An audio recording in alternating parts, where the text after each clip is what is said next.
Hello everyone, आज की video में हम पेयर ऑफ लीनियर इक्वेशन को सोल्व करने के एक और तरीके के बारे में पढ़ेंगे। इससे जो प्रीवियस वीडियो थी हमारी, उसमें हमने ग्राफिकल मेथड के बारे में थोड़ा सा पढ़ा था। आज हम जिस मेथड को पढ़ने वाले उसका नाम हमारे पास क्या होगा, सब्स्टिट्यूशन मेथड। उसका नाम हमारे पास क्या होगा, सब्स्टिट्यूशन मेथड। लेकिन इसको पढ़ने से पहले हम क्या करेंगे, ग्राफिकल मेथड के बारे में थोड़ा सा आइडिया लेंगे कि उसमें हमने क्या कुछ पढ़ा था। ग्राफिकल मेथड में हमारे पास क्या दिया गया था, दो तो हमारे पास लीनियर इक्वेशन दी गई थी। हमने क्या किया था, दोनों का ही ग्राफ प्लॉट किया था।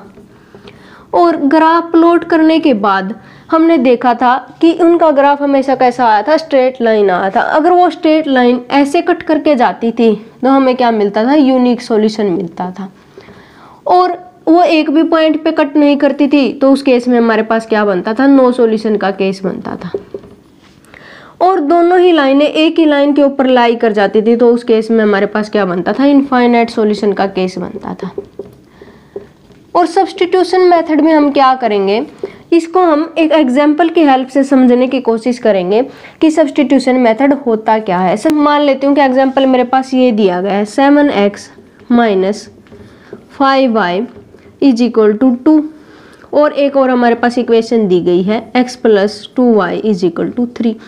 सब्स्टिट्यूशन मेथड में पहला स्टेप हमारे पास क्या रहता है, हम क्या करते हैं कि किसी भी एक इक्वेशन से क्या करते हैं, एक जो वेरिएबल की वैल्यू दूसरे की टर्म में निकाल लेते हैं। कैसे निकालते हैं, मतलब मैं इस x की वैल्यू इस y की टर्म में निकालूंगी। कैसे निकालूंगी, x को तो इधर साइड रखूंगी और जो बाकी टर्म्स हैं सारी की सारी उधर ले जाऊंगी।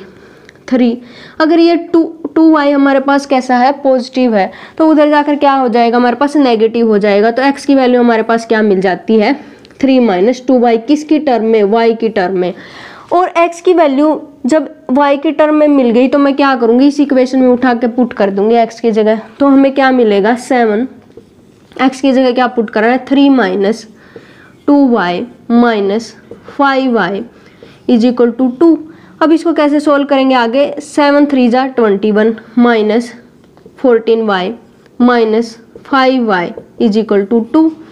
और हमें क्या करना है, हम इस y की वैल्यू निकालनी है। y की वैल्यू निकालेंगे, कैसे निकालेंगे, minus 19y is equal to 2 minus 21।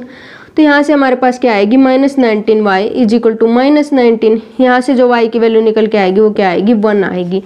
और अब हमें क्या करना है, x की वैल्यू निकालनी है। x की वैल्यू निकालने के लिए क्या करेंगे, इस y की वैल्यू को उठा करके इस एक्सप्रेशन में पुट कर देंगे। तो हमें क्या मिलेगा, x is equal to 3 minus 2 into 1। तो यहाँ से हमें क्या मिल गया, x इज इक्वल टू 1। तो हमारे पास एक सोल्यूशन बन गया इसका, x is equal to 1 and y is equal to 1। तो अगर यहाँ पर पुट करेंगे तो इन दोनों इक्वेशन को क्या करता है, सेटिस्फाई करता है। तो कहने का मतलब ये है कि जब भी मेरे पास दो इक्वेशन दी जाएंगी, मैं क्या करूँगी, किसी भी एक इक्वेशन से एक वेरिएबल की वैल्यू दूसरे वेरिएबल की टर्म में निकाल लूंगी और उस वैल्यू को कहाँ पर पुट कर दूंगी, पहले वाली इक्वेशन में पुट कर दूंगी। तो मेरी y की वैल्यू निकल के आ जाएगी या x की वैल्यू निकल के आ जाएगी। और फिर उस एक्सप्रेशन में पुट करने के बाद दूसरे वेरिएबल की वैल्यू आ जाएगी। अगर ऐसा हो जाता कि जब भी मैं इस x की वैल्यू इस इक्वेशन में पुट करती और मेरे पास ऐसा केस आ जाता, 3 इज इक्वल टू 4, इस टाइप की कोई इक्वेशन बन जाती, तो क्या होता, इस केस में हमारे पास क्या होता, नो सॉल्यूशन का केस बनता। कैसा केस बनता, हमारे पास नो सॉल्यूशन का केस बनता।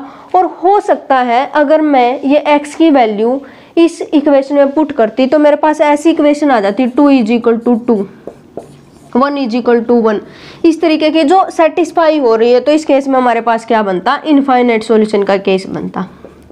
क्या बनता, इनफाइनाइट सॉल्यूशन का केस बनता।